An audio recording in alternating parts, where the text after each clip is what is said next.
Welcome to our fifth and our final Politics Forum event of the semester. For those of you who are new to the College of New Jersey or new to Politics Forum programming, the Politics Forum is sponsored by the Department of Political Science. It's a forum for the presentation of analytical and/or empirical research concerning political power, institutions, and choices. We welcome presentations by faculty from across the social sciences and the humanities whose research bears on these matters. Again, this is the final such event for this semester. We'll have a new schedule by the beginning, hopefully by the beginning of our spring semester. Once again, we'll have a mixture, as usual, I should say, we'll have a mixture of speakers from the College of New Jersey and from other institutions. Today's speaker is Professor Jonathan Collins. Dr. Collins is an assistant professor of education at Brown University in Providence, Rhode Island. His research interests center on questions of racial and ethnic minority political behavior, democratic governance, local and urban politics, and public policy, particularly education policy. Dr. Collins has written on race, empirical approaches to democratic theory, education finance, urban school reform, urban school governance, African-American voting behavior, childcare policy, political attitudes toward climate change, and more. His research has been published in many peer-reviewed scholarly journals, including Political Behavior, the Journal of Urban Affairs, Local Government Studies, and the Harvard Journal of African American Policy. His public commentary has been published in the Washington Post and Education Week, and he also provides regular television commentary on Basic Black through WGBH in New England. His talk today is entitled Education, Democracy, and Racial Justice During the COVID-19 Period. We're very happy to have him here today, and I will turn the floor over to him for his talk, and then we will proceed to have some discussion, I hope. So over to you, Jonathan. Perfect. Thank you. Thank you, everybody from the College of New Jersey for having me. Thank you, Professor Touloudis. Thank you, Professor Bowen. Thank you, everyone, for just being a part of this discussion. And I really want it to be a discussion. What I'm going to do is just kind of spend some time talking about kind of some more recent research that I've been fielding over the past few months, some recent results, kind of put things on the table and open things up for questions. And I'm hoping that we can have a pretty interesting dialogue. I'm extremely excited about just kind of how you all are going to receive this work. So what I'll be talking about, here's just a basic overview. I'll give background on the competing theories of the politics of education. I'll kind of insert what I'm loosely calling the COVID-19 dilemma. And then I'll discuss two studies. One study that I'm sort of farther along with that I actually conducted right before the pandemic started. And then I'll go into a second study that I fielded actually during the pandemic, talk about the results and go into the Q&A. And so I always like to start with this quote in particular from John Dewey, and understanding why it's important to think about questions of education politics, which is just this idea that education is a social process, education is growth, education is not preparation for life, but life in and of itself, right? So when we think about what we ultimately want out of our education system, it's important that we push toward this process that we understand is central to life and social life. It also makes us understand why we're actually sort of solving this question of how to make schools more equitable is a really, really big challenge because it's social in nature, it's political in nature. And so, what I'm really been interested in with my work are, what are the big kind of questions facing the politics of education on that political side? And if you look at the literature, you'll find what I think are sort of three big problems, and then there's this kind of zeitgeist, right? The three big problems are going to be the federalism problem, which is who should be in charge over schools? Should it be the federal government? Should it be states? Should it be school districts? Should it be schools themselves, right? There's the politicization of education. Is education immune to partisan politics, right? Education is one of those areas where you've seen, at least especially in terms of federal policymaking, quite a huge amount of bipartisan cooperation here, right? Which suggests that it might actually be immune to some of the politics. But then when you start to look at education across different dimensions, you kind of see the evidence under which, well, the politics really does sort of trickle in there. And then the racialization of education. Is education really an issue area for advancing society towards racial equity? Right? This is kind of the fundamental sort of question with education. We see so much racial and economic inequity in the history of our education system and like how our schools have sort of come to become what they are today. But then there's this optimism that schools could also be this mechanism through which we actually reverse, sort of right some of our wrongs. So thinking about the racialization of education is an important idea here. And then there's this sort of zeitgeist, which is the COVID-19 problem. And this just kind of throws a wrench in everything. How do schools operate? And the thing that I'm particularly asking questions about is how do we have sort of actual parent and community engagement during this crisis? And how do we actually make decisions around opening and closing of schools and implementing safety precautions democratically during this period of time? And again, so just to give a little bit more background, there's the federalism problem, this idea that education governance is unsystematically layered. And I think about the marble cake where it's hard to really tell, who's on which is on top and which is on bottom. Think about local government and state government and federal government almost kind of resembling the marble cake. The politicization of education, and this happens on multiple levels. You have competition between states that differ in terms of their political sort of their political leaning. You have the over influence of political groups and special interests, the influence of political ideology just on a kind of individual level. And then there's the influence of partisan politics. What happens when we have this kind of pendulum swinging of party control at the state and local level and federal level? There's the racialization. This is government interventions or the lack thereof as guides for or a tool for race-based targeting. So, this is the idea that, we've had government interventions that have been aimed towards solving problems of racial equity. We've had government interventions that are completely aloof of the need for racial equity, right? And people have been writing about sort of both of these things and how do we reconcile them. And then there's this different area that I really feel like I'm sort of writing in, and I feel like this is my kind of like more conceptual and empirical and theoretical home, which is the democratization of education. Elections as accountability mechanisms, but then also thinking about the utility of democratic innovations at the local level. And the latter is really where I'm writing. How can efforts at democratic innovation really be useful for school improvement? And then there's this COVID-19 problem that we're all trying to make some sense of. And so here, there's the literature is still emerging. And this is across fields. Like we really don't even know, the long-term impacts of COVID-19. We're still sort of collecting data and speculating. This raises concerns about the opening and closing of schools, right? When do we open schools? When do we close them? Do we do hybrid models? All of these questions are swirling. Questions about public health protocol, ventilators in schools, social distancing in classrooms, isolation rooms for students who experience symptoms. We also have concerns about the impact on student learning and potential racial and economic disparities. This is also a double-edged sword. Are we going to see bigger disparities if we do totally remote, and then students, racial and ethnic minorities and low-income students are doing worse when it comes to remote learning? Or do we go with in-person models with these restrictions and we still expect these disparities to mount? So again, like we don't even know which style or which method is going to be even better or worse for reducing disparities at this point. And then all of this is intersecting with everything that happened during the summer with racial injustice and the George Floyd and Breonna Taylor protests. So you have a lingering question about the politics of education. And then you also have this really, really huge and relatively unprecedented like social movement that was happening over the summer. And all of these things are happening at once. And so this is just a table that I rely on just to kind of synthesize and make sense of kind of what these sort of different competing theories are supposed to sort of do and how we operationalize them and what are some of the outcomes. And I'm particularly interested in how they interact with the zeitgeist, which is going to be the COVID-19 issue. And, and again, I'm interested in, when we're thinking about the politics of education, what role do these sort of democratic innovations really play here?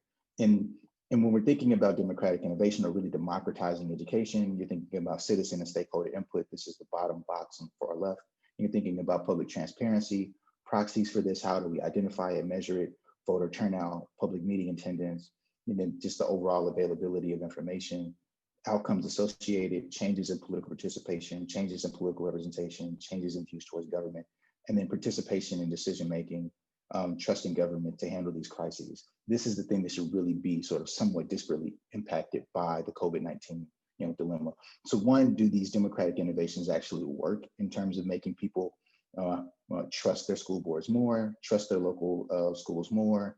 Are they more willing to participate in these kinds of political spaces more when there is democratic innovation? And then when it comes to the COVID-19 thing, it's like, well, does this actually sort of decrease the propensity to participate, or does it alter the propensity to participate? And does this does this change the way in which we look at our officials, because of now we're relying on this additional factor of we have to trust whether or not we think that they're handling the crisis appropriately. And so this is just sort of one line of thought that I think is intersecting with some of these other mechanisms that I actually have on the table. So it's really to get us to think about, like, no, there isn't just sort of one answer to what's happening in terms of the politics of education. What you're going to see from the evidence is that, all of these mechanisms kind of tell a little bit part of the story.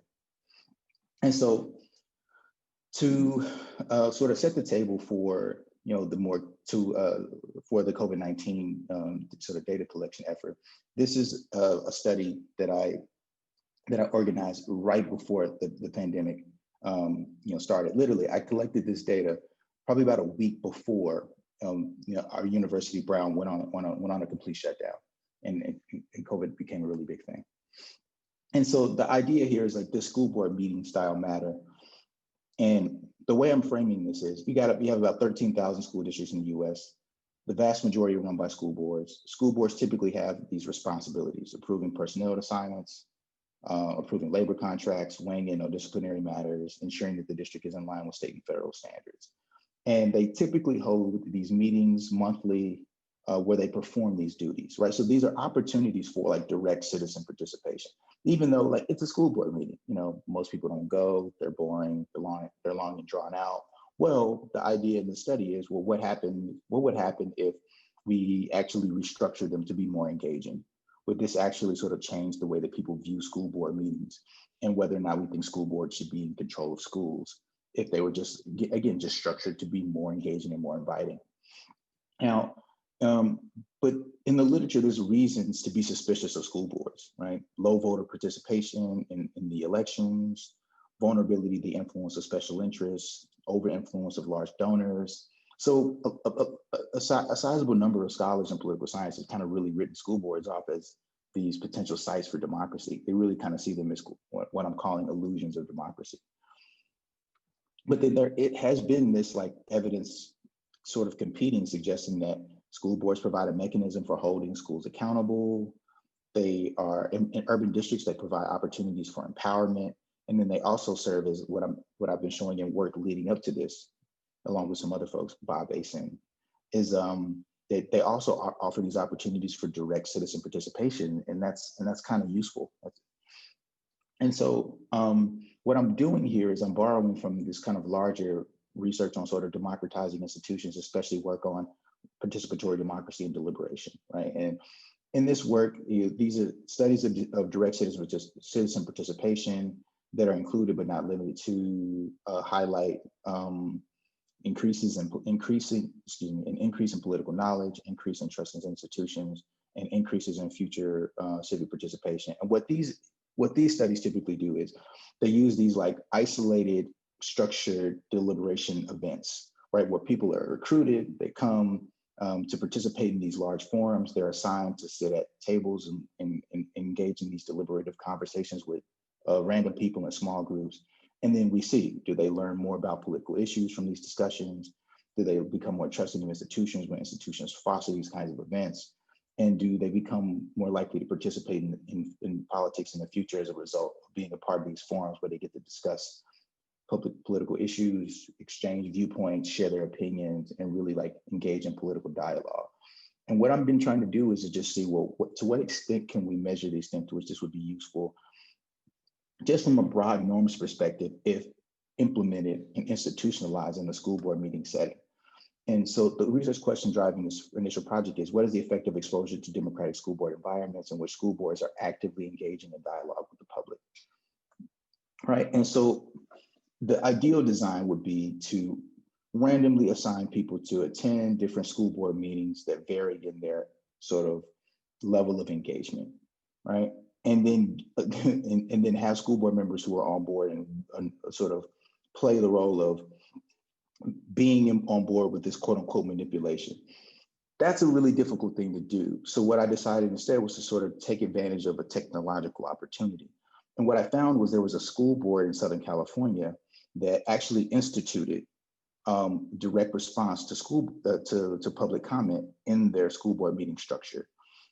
And I took video clips of a video clip from their school board meeting and compared it with video clips from another board meeting another school board that doesn't do this. And I essentially sort of measure the difference of being exposed to a school board that just decides, you know what, when people who give public comment, we're going to give them a direct response. We're going to give them something that sort of resembles this idea of public deliberation and public dialogue. And so I filled a survey online through Amazon Turk, over 2,200 respondents. Again, this is late February. Includes an oversample of people of color and then low income folks, because I'm really interested in the people that the political science literature is telling me they don't attend school board meetings, they don't attend public meetings, period. They're not as active and engaged in local politics. And I really want to see how they respond to being exposed to these institutions that are just more engaging and more inviting. And so in this study, there are 3 different treatment groups. There's a group that got a school board meeting where there was no public participation, so no one showed up to give public comment, or it was participation where there was public comment but no response from the board. And then the third treatment is the deliberation treatment, where there is public comment and direct response from the board on that actual comment. And so here's just an illustration of what was happening with the 3 different treatment groups. Again, so 1 and 2 are the exact same school boards. And then they're also talking about the same agenda item same agenda issue, which is teacher salaries. So in the first meeting, the issue is teacher salaries. Nobody shows up to give public comment. The second treatment, still teacher salaries in the same district. Teachers actually show up to give comment, but the board says nothing in response. And then the third treatment is a different school board meeting that embeds this response to public comment. And here, teachers come and give public comment, but then the school board, the superintendent and the school board president actually give a direct response to the teachers. And so the dependent variables in the study, I'm asking pre and post treatment about trust in school boards and who they believe should be in charge of school boards. And then post treatment, I'm asking about willingness to attend school board meetings and willingness to raise a concern at a meeting. Are you willing to work with the board to solve a problem? Like, are you really sort of empowered and activated by seeing this school board engage in kind of quote unquote public deliberation with members of the public? Excuse me. And then just some key control variables just to make sure that if the treatment is successful, it's not being a function of some of these other things that might be happening sort of psychologically in the respondents' heads. Perceptions of dialogue in their own district, excuse me, they just think that they're used to school boards being discursive. So when they see it, that's what's driving it. They're satisfied with their own schools. They just like schools and school boards themselves. And if you show them a school board, they're on board. Self-reported school board meeting attendance, just people who just are already familiar with the process. So maybe they're immune to the treatment or maybe more susceptible to the treatment. Their own community involvement, school involvement, race, gender, income, all these things that might have some sort of effect. And so even controlling for these things, the results came out pretty consistent with what I expected, sort of theoretically. The people who got the no participation school board meeting, your typical school board meeting where like nobody really shows up and the school board doesn't actually have any kind of like interaction with the public. The people who got that treatment were significantly less likely to express trust in the board versus the people that got the participation treatment and the deliberation treatment, both and respectively, were more likely to express trust in their school board when they just saw that public participation and or if they saw that participation with deliberation. When it came to willingness to attend the meeting, the people who got that deliberation treatment, where there's participation and direct response, they were more likely to say that they would be willing to attend a meeting in the future compared to people who got the participation treatment or the no participation treatment. What's a study without no results, right? And so while they were more willing to attend a meeting in the future, while trust was going up, the actual action-oriented items, you see no statistically significant difference here, no statistical significance in the estimated differences here. So when it came to actually raising a concern at a meeting and actually working with the board to raise it, to address a community problem, I saw relatively no results here. When it came to the idea of legitimacy, though, the people who got the deliberation treatment were more likely to believe that school boards should be in charge of schools. And this is compared to the State Board of Education. This is compared to mayoral control, the Department of Education, the U.S. Department of Education being in control, and even local school site councils, right? The school board was more likely, there was a stronger preference for school boards being in charge when they were presented with this deliberation treatment. And so the summary from study one, school boards are potential sites for local democracy. One advantage in particular is the opportunity for citizens to engage directly with public officials. We know that direct engagement matters, but we know less about the impact of exposure to engagement, right? We know what happens when people, especially in the deliberation and participatory democracy literature, we know what happens when people are actually recruited and they attend these kind of events. But what happens when people are just exposed, to a setting when there is participation and deliberation, when they just see it happening? We don't really know about this exposure. I find evidence that exposure to more engaging school board meetings increases trust in school boards, willingness to attend school board meetings in the future, and the likelihood of deciding the school board should be in charge of policy. But the exposure may be less useful for generating action-based participation. And this is particularly important given to the sample, because remember, half of my sample are folks of color. And almost half of my sample are folks who are in households where the household income is less than 50,000. All right, so these are the people that, again, the literature is saying they don't really participate in politics, especially local politics, at high rates.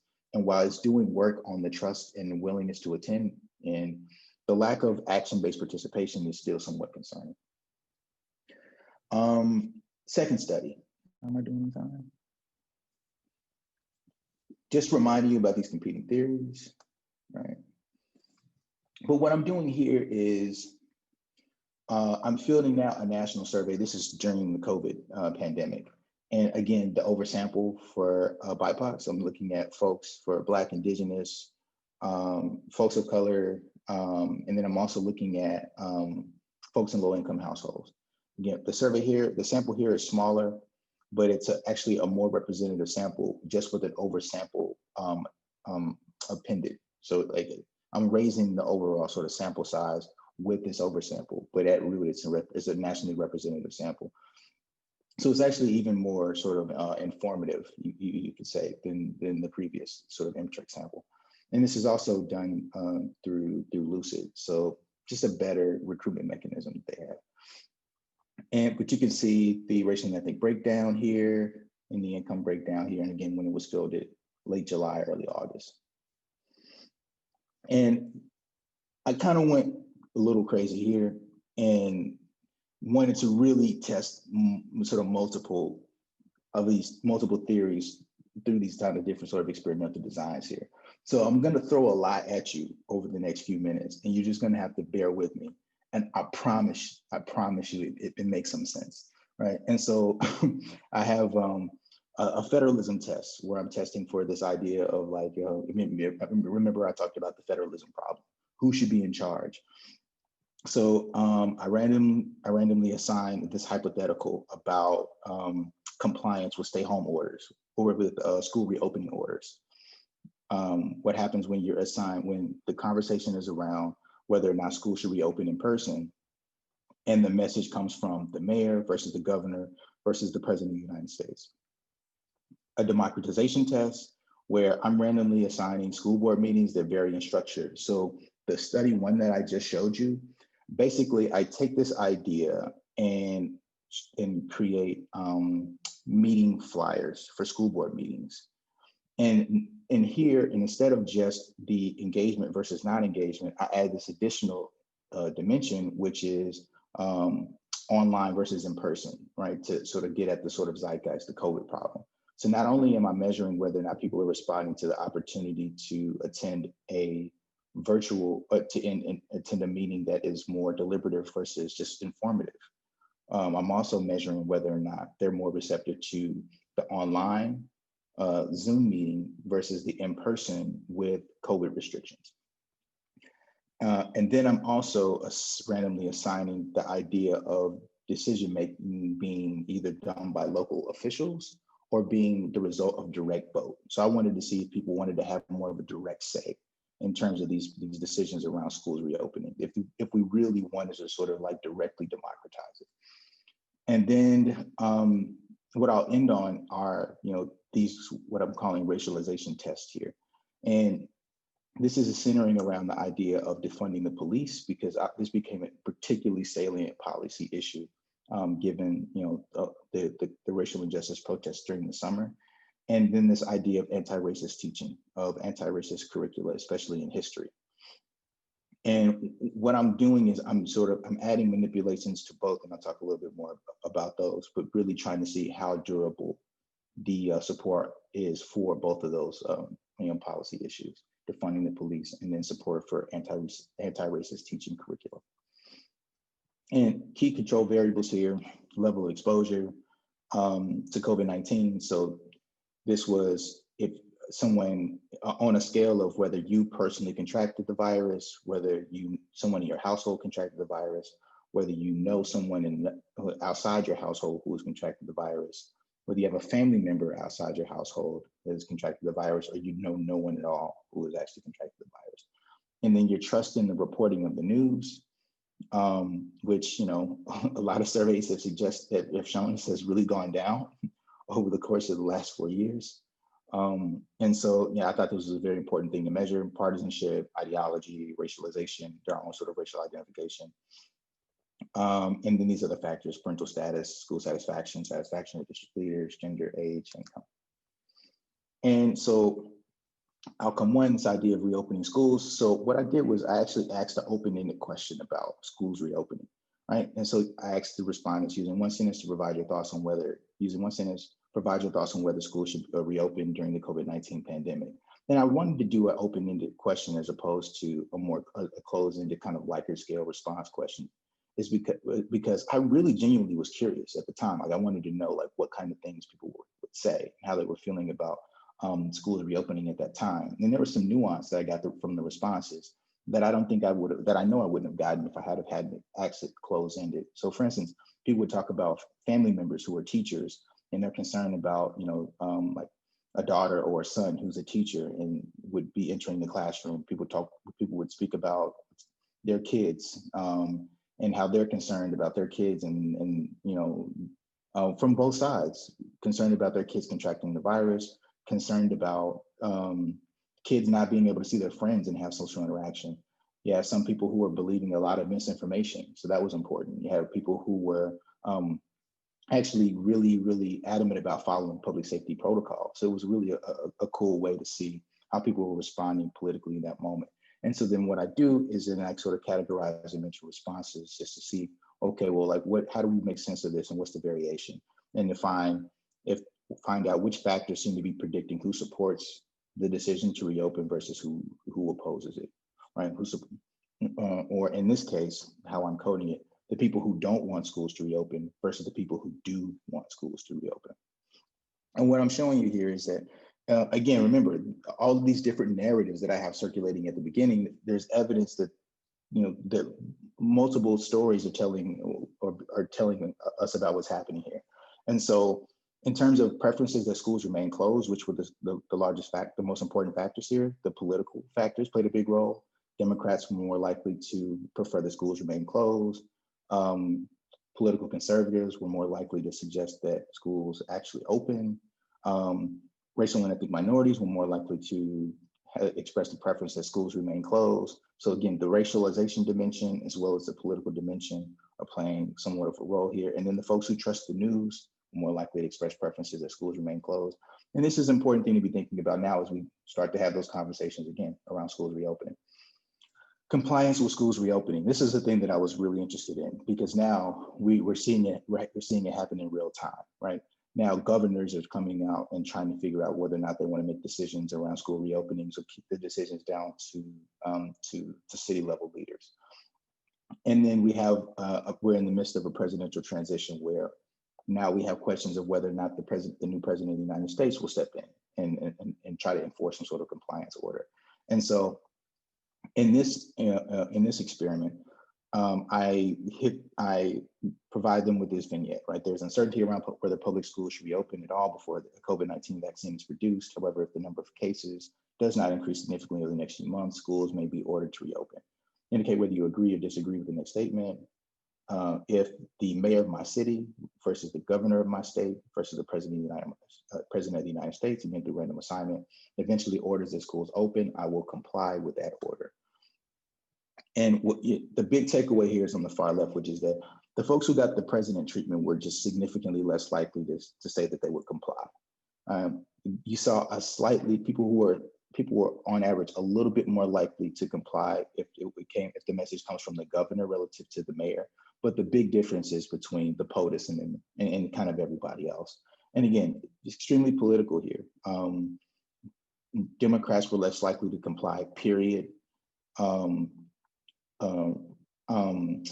Political conservatives were more willing to comply, sort of period, regardless of which group they were assigned to. And racial and ethnic minorities were less likely to comply, period, again, regardless of assignment. And this is just kind of showing you the same results, but just with a little bit more clarity here. So you can see people who got the president message are about 10 percentage points less likely to say that they would comply with that order. Elite driven versus a public decision on schools reopening. So what I wanted to do here is assess how people would respond to the idea that the decision on reopening be made truly democratically by just like a direct vote from the public versus trusting school district leaders to come together and make a decision on opening or on reopening or not. And we saw more of the school leaders coming together and making decisions. And we also saw a lot of public criticism of that process through which they underwent to make those decisions. So I thought, well, what would happen if people were presented with this idea of the public just making the decision themselves? And the people who got the direct vote treatment were just more likely to be okay with this process of reopening schools. And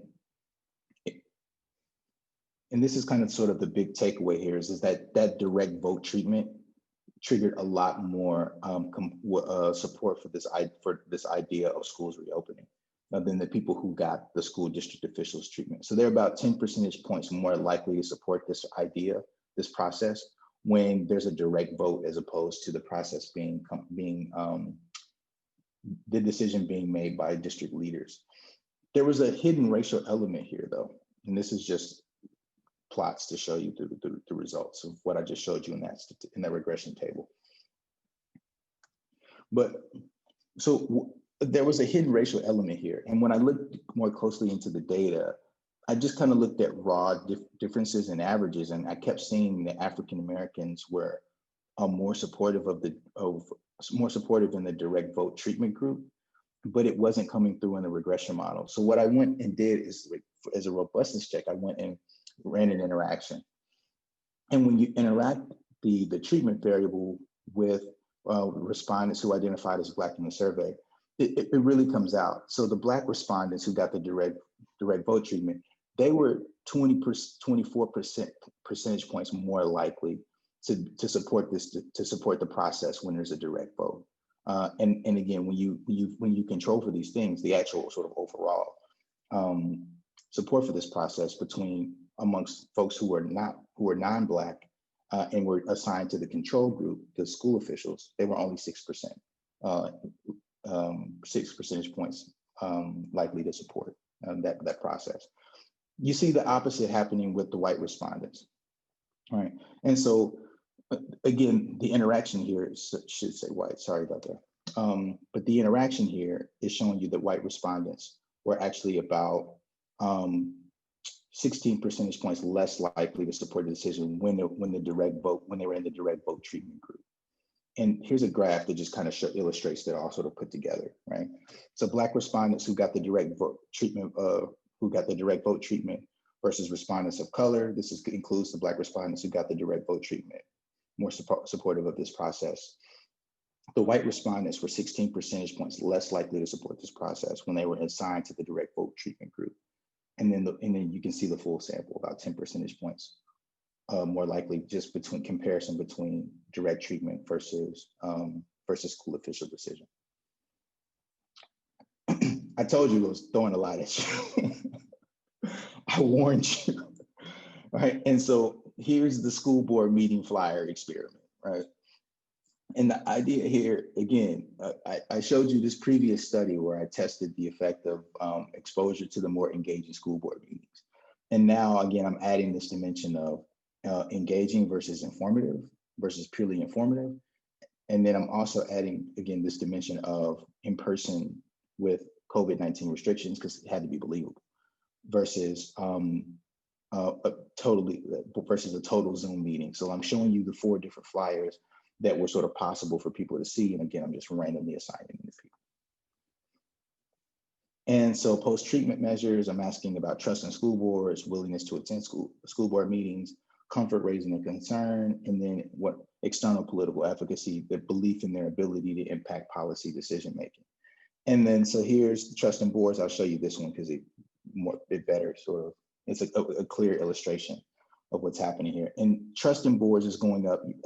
It's not a huge effect. It's about 5 percentage points more likely to express trust in school boards if you were shown the deliberation virtual treatment. So the school board meeting where there is open dialogue, but it's also online via Zoom, versus the informative, but also virtual meeting. So there is no public dialogue. The school board is just there to inform you on what's happening, what the district is going to do, but we're also doing this via Zoom compared to the deliberation in-person meeting where there was a null effect. And all of this is relative to the kind of baseline measure, which is for the deliberation, which is the informative in person.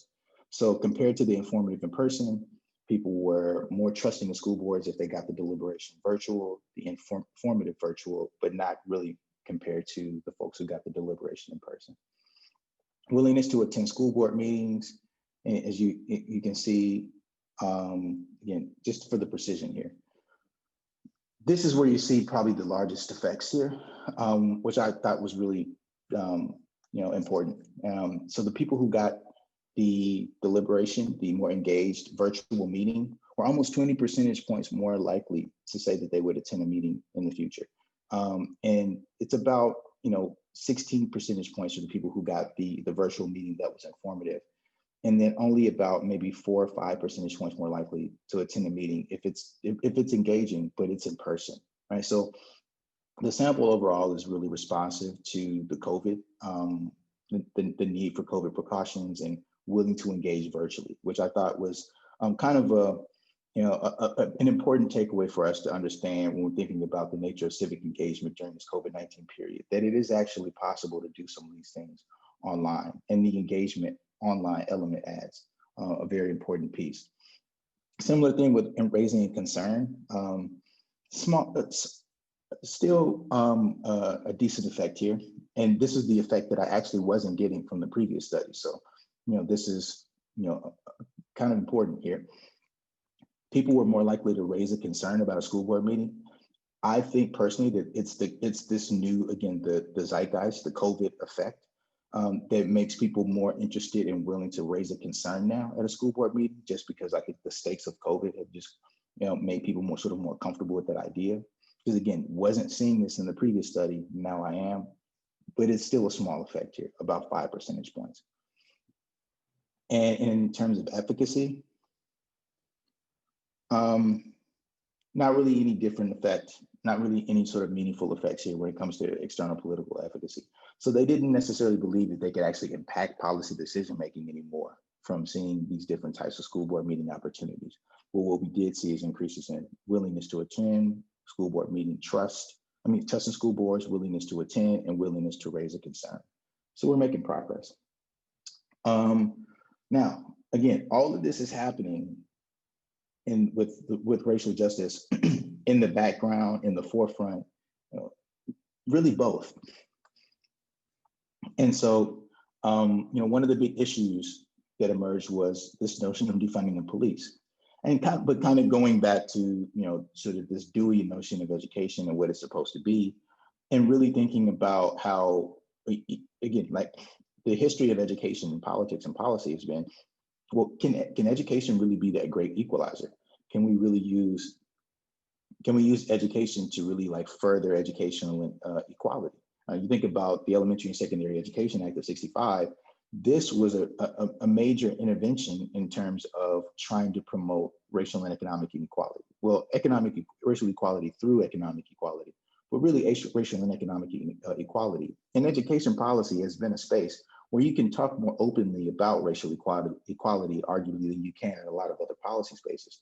So there's real reason to suspect that something like defunding the police or some of these policies that are coming out related to policing reform would essentially benefit from being framed around advancing education. And so what I'm doing here in this treatment is asking essentially whether or not respondents will be more likely to support or support defunding the police if it meant more money for schools, right? And so this is the difference between the two treatment groups. One, do you support defunding the police and drastically reducing the police budget? B, would you support it if it meant more money for local public schools? And the evidence suggests that it really wasn't. Again, some of these other things are playing a role: ideology. Younger folks were oddly sort of less likely to support it. But it was controlling for party, and a lot of it got soaked up by partisanship. But here's the sort of main finding here, which is that the folks who got the school's treatment were about 10 percentage points more likely. Small effect here. The biggest thing is whether or not you supported the protest. If you supported the protest, this was the leading predictor of whether or not you supported defunding the police. And the school's treatment added an additional bump to the effectiveness of just that measure in and of itself. So the folks who really supported, again, the people who really supported the protests, again, this is also interacting with age, really supporting the protests, were more likely to support defunding the police. And then the people who got the school's treatment, that money would go to schools, got this additional bump and support, expressed this additional bump in support. Again, this is just to show you on the left, I'm showing you both of the major sort of factors I'm looking at. And then on the right, I'm just really zooming in on that school's treatment. And then opposition or support for anti-racist curriculum. And again, so the big thing, one of the big things that came out of the debate around anti-racist teaching was whether or not there would be support for anti-racist teaching, given that there might be parents who don't consent to this. There might be parents who would not be okay with sending their kid to school, and now the history curriculum is centered around teaching about the history of racism. And so what I really wanted to know is how people were responding to this idea of, whether or not consent is on the table. What happens if you have to make this consideration for supporting anti-racist teaching, even if it comes with this caveat that that we're going to do it regardless of whether parents actually consent to being okay with this. And what I found actually was a null effect here. Sometimes null effects can be really, really cool and informative. And I think this is one of those cases, right? So again, support for the protests is again the strongest predictor. And in the consent treatment had virtually no effect whatsoever on the respondents. So even if they were presented with this idea that this curriculum would be implemented without the consent of parents, they were still just as likely to support it. Again, the support or opposition ultimately came down to whether or not they supported the protests that were happening over the summer. And so, in summary, during the COVID-19 period, I find evidence that views toward the reopening of schools are shaped by a combination of the federalism problem and the influence of partisan politics. Democratic interventions intersecting with the COVID-19 precautions yields promise for increasing public engagement. And again, with this oversample of racial and ethnic minorities, of people of color, and folks in low-income households, it really, I think, augments the importance of these findings here, is that equally receptive to these democratic interventions. And these are the folks that the literature, again, has been telling us aren't really receptive to these kinds of things. And then lastly, education does not seem to be an issue area. Education, does seem to be an issue area where movement can be made on racial justice policies during the COVID-19 pandemic. Now, remaining questions, and then open this up for dialogue with you all. But when it comes to the intersection of the competing models, is this just the tip of the iceberg? You're thinking about the federalism problem and the political problem and the democratization problem. Are we just getting started in terms of thinking about how all these narratives intersect together? Excuse me. And what are the implications for student learning and achievement, right? If I'm providing evidence here that there is a hunger for parent and community engagement, even during the COVID-19 pandemic, what are the implications for being able to do this well, parent and student engagement and community engagement well, in a way that lends itself to student learning and increased student achievement? And then again, what are the long-term effects, both positive and negative, on the politics of education that might develop as a result of COVID-19? What is this going to mean for education politics, again, on the positive end? And what is it going to mean for the politics of education on the negative end? Are the way in which our institutions structured going to look differently now? Is engagement going to look differently now? Is the question of who should be in charge of schools going to look differently now? And is that going to be, is the answer to that question going to be good or bad?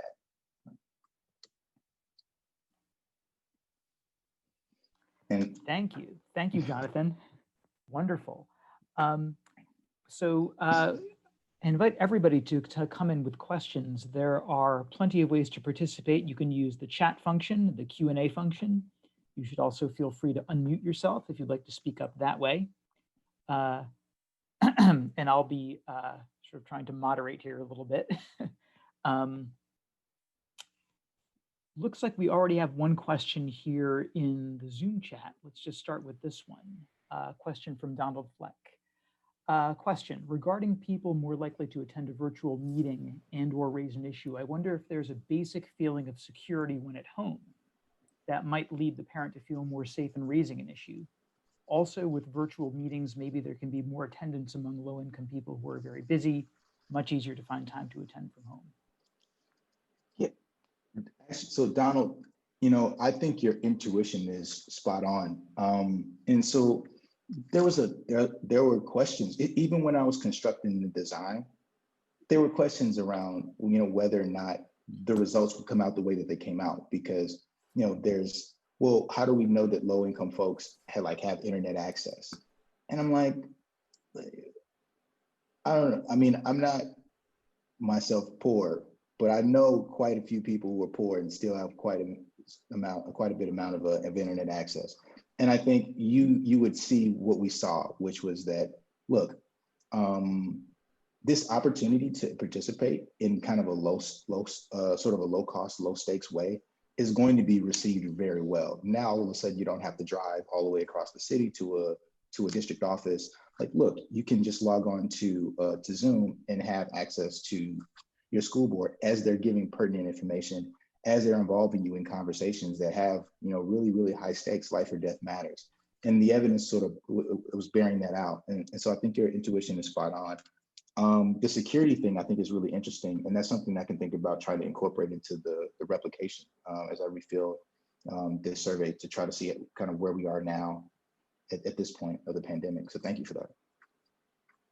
One more implication might be that they consider continuing virtual meetings after the pandemic is over. Exactly. I'm really curious to see, if that's the case, because technologically the conditions have already been being established. This is why in the first experiment, I'm able to do what I do in that initial one, is because school boards have already been recording their meetings and making them available online. They've already been engaging in this kind of web streaming.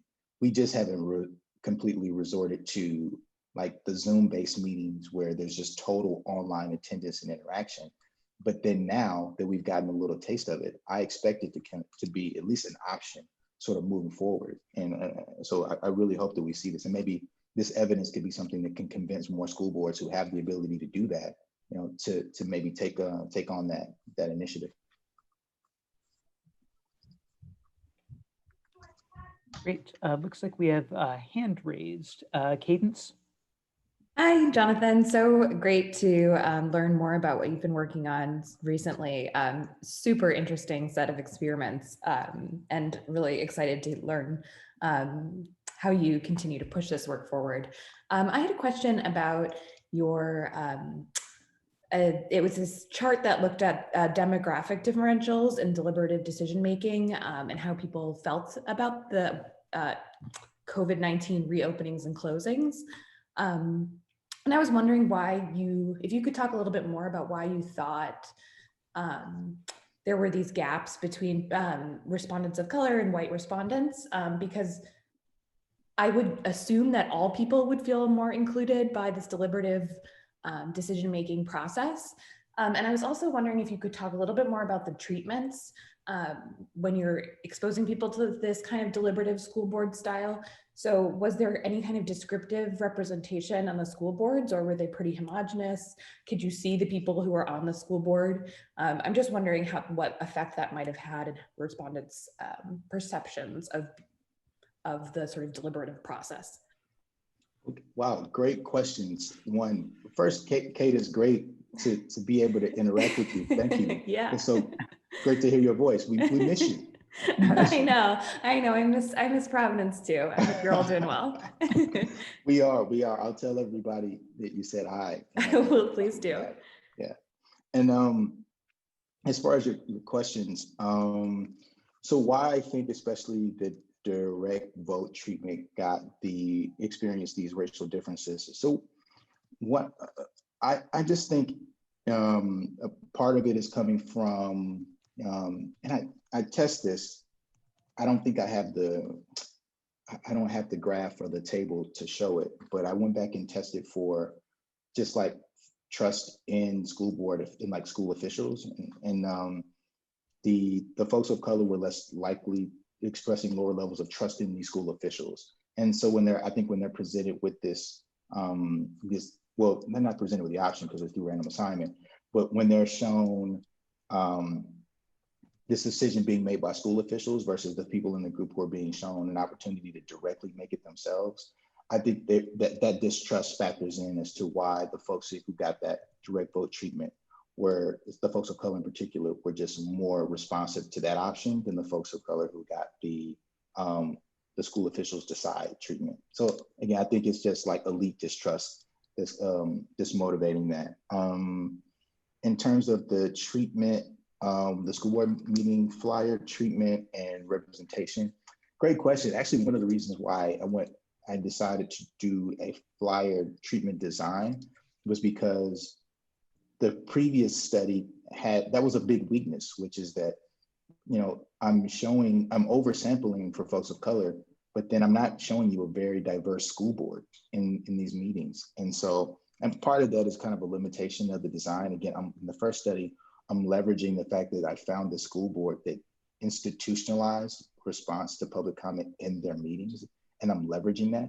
And so I don't have control over their racial demographics. Or gender demographic or any of the sort of demographic makeup. But with the flyer, I had a little bit more control, and I specifically targeted a school board that was racially and ethnically mixed, more and diverse. And the fact that I see pretty consistent findings from the first study to this flyer experiment, I think lends itself to the representation does matter quite a bit. And I think if there's a reason why I got the willing to actually raise a concern finding in the second study, but not the first study, I think it might be because of the representation idea that you're getting at. But that's still just kind of just what I'm guessing. And I'll have to do some more testing to fully definitively have an answer for that. That's really interesting. Thanks, Jonathan. Thank you, Cadence. Another hand raised from Dylan Chittick. Hello. Hi. Dr. Collins, nice to meet you. I'm Dylan. I had a question about you had a lot of varying factors, and I want to know, what did you do to keep control of them? And also, in one of my classes, I'm learning that like causality doesn't equal, like just because something is correlation doesn't mean like it's the cause of it. So how did you like find the, like make sure that what you were looking for is correct and what you find is correct?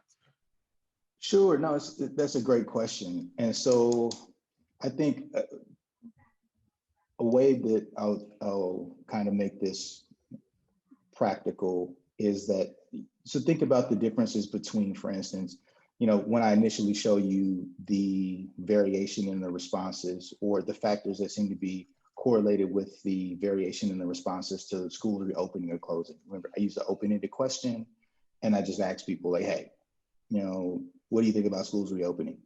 And then I'm coding for that. And then I show you model estimates that are based off of factors. So here, like for instance, in that model, the respondents of color were more likely to express opposition towards schools reopening, right? And this goes straight to your point that is not a causal claim, right? Them being identifying as Black or Latinx or Asian American, this in and of itself is not causing them to identify or to prefer the schools remain closed. What it is it's just that, it's a correlation. But what I'm doing with the treatments is trying to establish causality, because here with the treatments, it's the random assignment that is supposed to be doing the work of essentially rooting out all of those other sort of competing causes that might limit this from being causal and make it purely correlation. So if everything else is equal and the only thing that is different is the group that you've been randomly assigned into, this gives me confidence that the actual results post-treatment are in and of themselves rooted in the effect of the treatment. And I can say that exposing you to this caused you to think that. But even that, it depends on the tightness of the experimental design. So it's still not a sort of a perfect science, but that's at least the idea of why I'm using all of these different sort of treatment designs as opposed to even just kind of relying on cross-sectional responses. But thank you. Question, hand raised from Kate Foster. Oh, hi, thanks so much. This is a question that zeroes in on the federalism part and the locus of authority question. And I get to ask this and out myself as the president of the college, because it's been my observation in the COVID era that the decision-making has become highly decentralized, even questioning what the word authority means, because of course, none of us are epidemiologists and no one wants to make this decision about opening schools or opening classrooms. So the CDC doesn't make the decision, the president doesn't make the decision, the governor doesn't make the decision, the NCAA doesn't make the decision, and they leave it to all of us as amateurs to figure out what's the decision. So my question is one of observation of whether you're seeing that, but what I think it's led to in K through 12 is sort of this two-part decision, right? You've got the the school board, let's say, decides whether it's going to open or not, or some group does, whether it's the governor or the mayor or the school board, somebody decides it's going to open or not. And then the parents, as a second layer of authority, decide whether they will in fact send their children to school.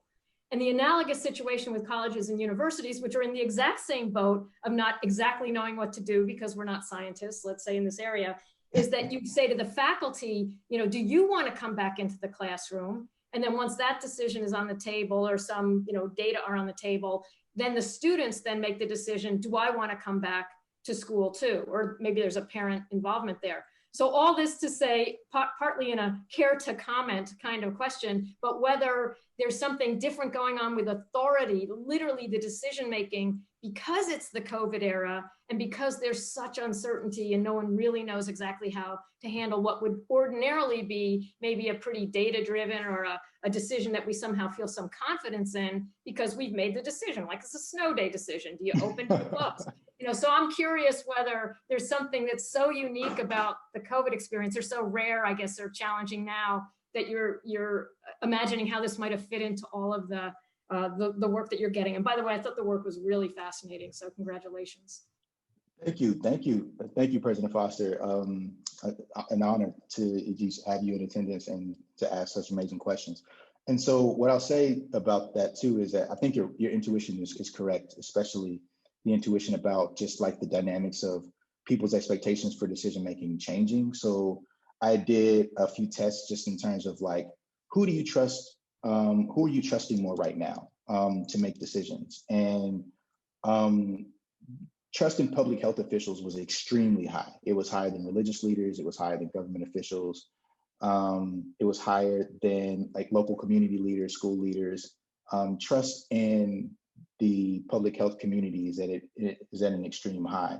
And I think what that is also doing is that I think it's a bit zero sum. It's not totally zero sum, but I think there is a dimension where it's kind of becoming zero sum, whereas the more and more trust that's being given to the public health community, as it should, the more and more distrust there is of whether it's a district official, whether it's a college president who has to make a decision, whether it's a school district superintendent who has to make a decision. And then those things are being heavily scrutinized. And then you have the federalism problem kind of interacting with the politicization problem, which is that people are just kind of also following cues when it comes to how they feel about this. So I trust public health officials supremely over other forms of leaders, but then I'm also a Democrat, and then I'm taking cues from Democratic leadership, or I'm a Republican and I'm taking cues from Republican leadership, or I'm a conservative and I'm reading conservative blogs and listening to conservative radio, and this is also sort of putting up, this is also sort of tinting my view of how I'm seeing these decision-making processes as well. And this came up in the open-ended responses. Some people were kind of like verbatim providing their view on schools reopening in a way that was pretty consistent with the way that like both liberal and conservative media have been talking about the COVID-19 dilemma, almost verbatim. So for instance, there was a sizable herd immunity group in the open-ended responses, people that thought that kids can't get COVID-19, people who thought that you can't get COVID-19 twice. I mean, so like there was a lot of information that was circulating, and when you tie it to their sort of political ideology, it's a pretty seamless connection there. And so I think it's those two levels that are competing. We don't really know who we trust to make the decisions, and we're willing to scrutinize anyone who steps in, and therefore all the leaders you're incentivized to sort of kick the can down the road. But then on the other end, it's like, well, people are really forming their opinions, not really based totally off of the information. It's really, it seems like it's more based off of just where they sort of are politically and ideologically. And it just makes a really, really difficult decision-making environment. Yeah, thank you. That's awesome. Thank you. Thank you. So we have a couple of questions in the chat. First from Jeanette Gomez. I know the survey is nationally representative, but I'm curious about how the survey responses would look in paying particular attention to rural areas, knowing that there seems to be internet issues and many school districts tend to be extremely small. It would be interesting to see what perceptions of engagement look like there.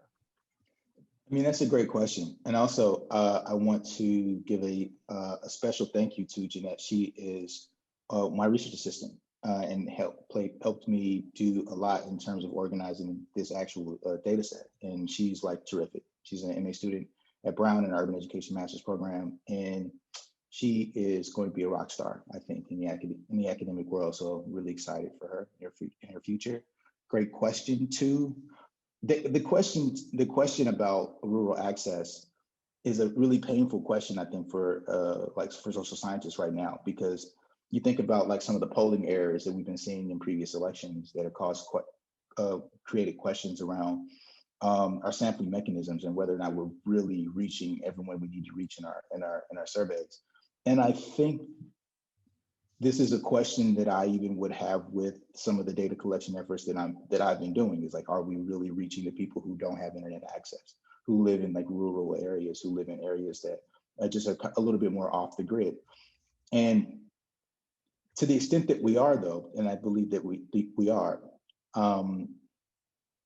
again, this is where I put more weight on the treatments and the experimental designs, because sort of regardless of sort of where you are spatially, the randomization should account for that. And what I'm seeing is pretty consistently, and I think regardless of sort of where you are spatially, where you are in terms of state and location, where you are politically, and also just in terms of just like social identity, these treatments seem to be working. And it gives me the belief that even if I'm undersampling rural people, and even if the people who are included in the sample as rural folks aren't the typical rural respondents who might struggle to have like reliable internet access, that at least there's enough information that I'm generating through the experimental designs that gives me confidence that there is a there. I guess that's the sort of way to say it.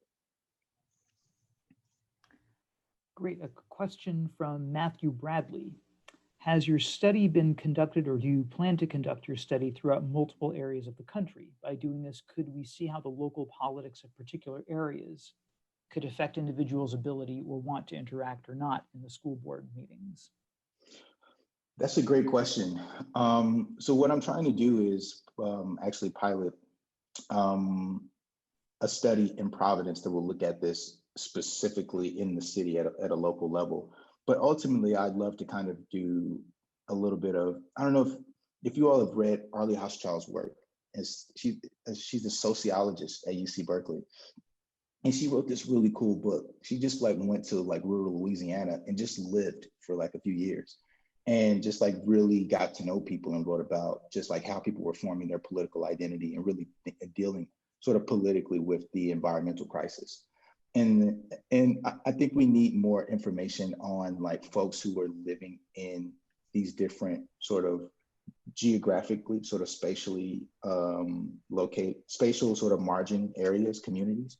But especially like the diverse ones too, like because there are a lot of like really politically and racially and ethnically diverse communities that exist on the margins in like smaller rural areas that we just don't know enough about. And I'd love to eventually, take this idea and really kind of drop it in some of these places that are extremely understudied. Looks like we have a hand raised. Bin Cho. Hi, thank you so much for sharing this really fascinating research with us today. I'm Bin Cho, I'm a member of the Political Science Department. So I was wondering if you can tell us a little bit more about the generalizability of the experimental results from the Lucid survey. I noticed that you conducted the survey during late July, early August. If I remember back then, tensions were very high. So if you did the result at an experiment, say today or another period, I was wondering how you think the results might, say, change? Ben, that's a great question. That's the thing that I really want to know. And so, and I think the biggest variable that has changed since I've collected the data for the second study is the election.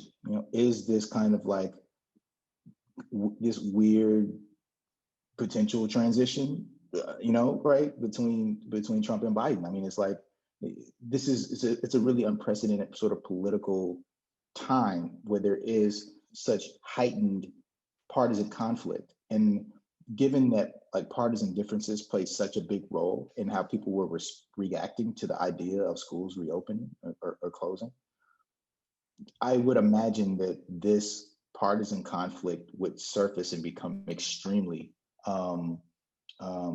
not even just salient. I wouldn't be surprised if it really kind of sort of dominated the results and really took away some of the other dimensions that seem to be having an impact. So yeah, that would be my guess. It's extremely stringent political competition happening right now, and I think that would manifest into the results in the second rendition. Thank you so much. Thank you. Other questions?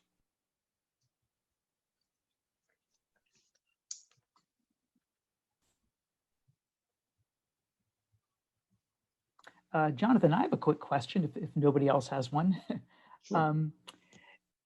Unless I missed it, in a lot of the models that you had, at least I think the first 6 or 7 of them anyway, unless I missed it, one of the things that seems to remain steady is that the belief in the ability to impact decision-making seems to remain low. How would you interpret that? What do you think that means? That's an interesting one. And I think it kind of ties back to, to the discussion with President Foster in that I think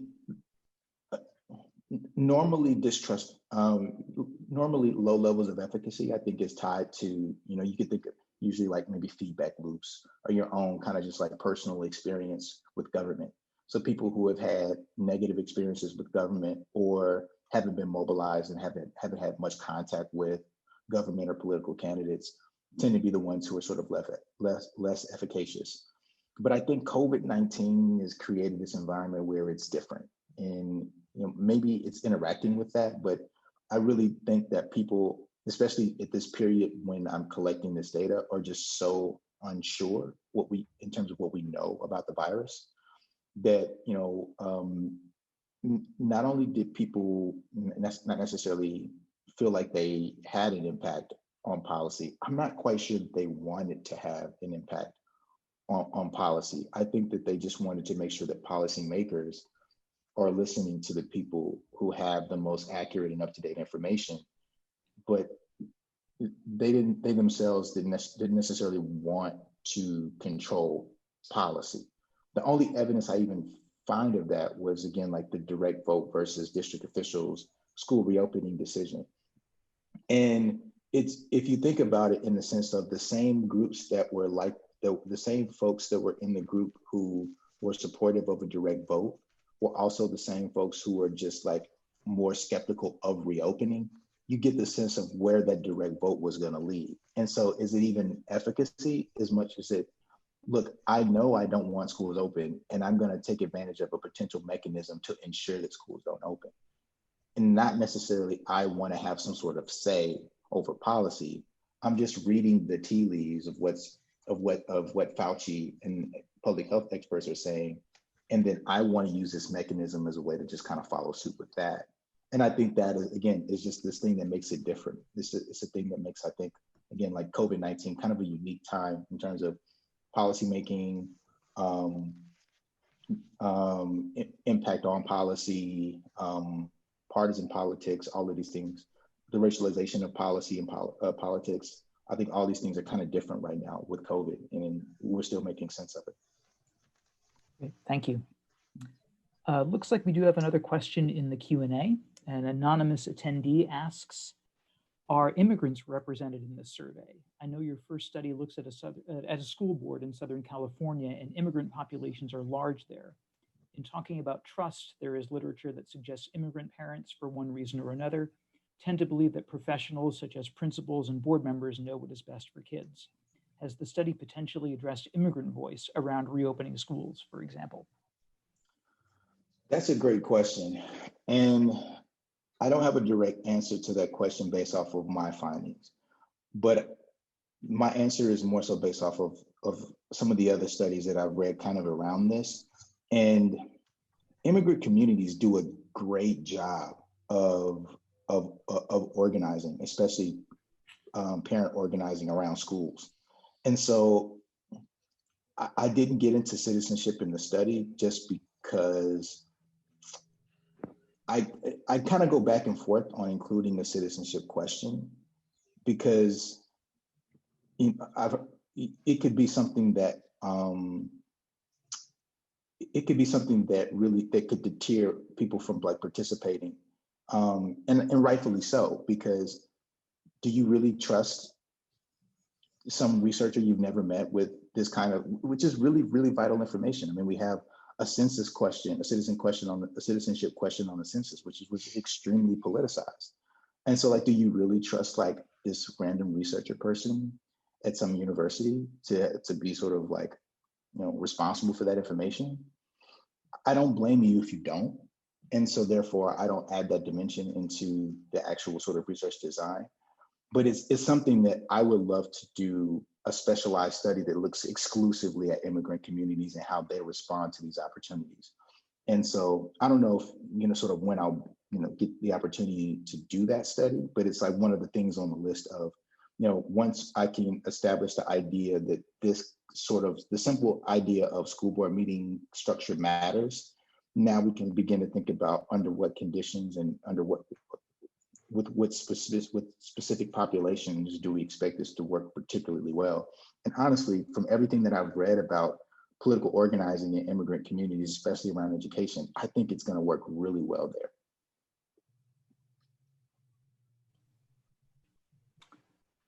Great, thank you. And it looks like we've gone through all of our questions. And it is 1:50, which means that our time is up. Jonathan, thank you so much for being here today and sharing your research with us. This was wonderful. No problem. Thank you for having me. You're most welcome, and thank you all for attending. This again was our final Politics Forum event of the semester.